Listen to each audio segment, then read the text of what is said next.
Many in the U.S. and here in Israel are waiting to see what other surprises President Obama may have after the failure of the U.S. to block a UN resolution condemning Israeli settlements in the West Bank, Judea and Samaria, and here in Jerusalem. For thousands of years, Jews have prayed at the Western Wall in Jerusalem. It was part of the outside wall of the Second Jewish Temple during the time of Jesus. Now, according to the United Nations Security Council, it's occupied Palestinian territory. This resolution will go down as another shameful resolution, but it'll be thrown into the dustbin of history. Just before Christmas, the U.S. abstained from voting against UN Security Council Resolution 2334, condemning Israeli settlements in biblical Judea and Samaria, also known as the West Bank. In doing so, the U.S. abandoned its longtime policy of vetoing anti-Israel resolutions. It is unfortunate to see someone who claims to be a friend of this administration basically abandon us in such a profound way. In a very long speech, Secretary of State Kerry argued that condemning settlements was the best way to promote Israeli-Palestinian peace. Israeli Education Minister Naftali Bennett said the resolution was like a self-inflicted wound for the world. It gave backwind to thousands of terrorists around the world that want to destroy Israel, because when they see the UN taking such a crazy resolution against Israel, essentially saying that Jerusalem is occupied territory. Palestinians were pleased with the UN decision.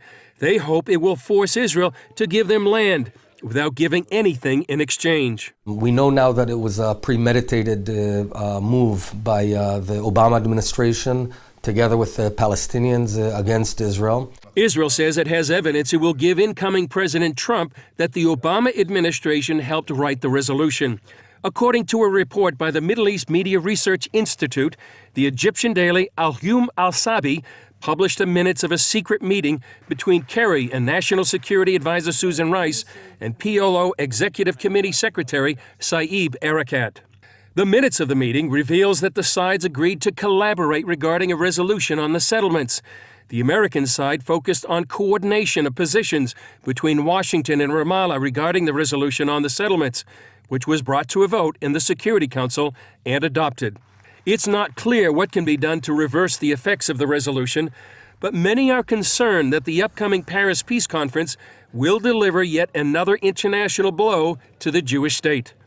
When the UN Security Council passed Resolution 2334, they stated that the old city of Jerusalem, where I'm standing right now, was occupied Palestinian territory.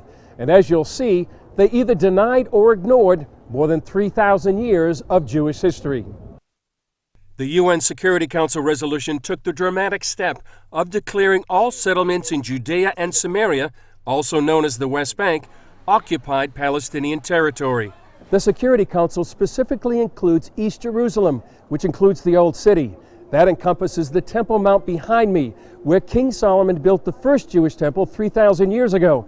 Jesus taught in the second Jewish temple about 2,000 years ago, built by King Herod.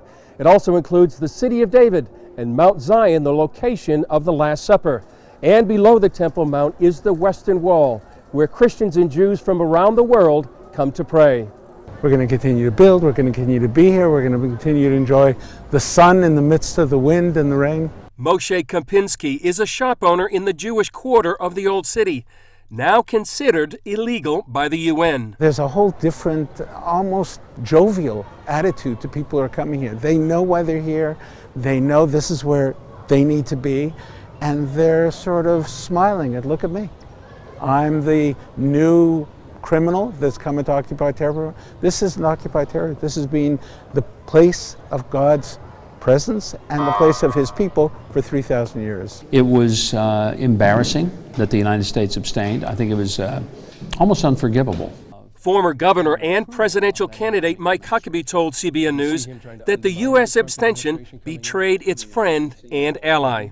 The failure to veto the resolution at the UN was not only a slap in the face of our friend Israel, but it was a slap in the face of Donald Trump as well, leaving a mess that he will have to try to clean up.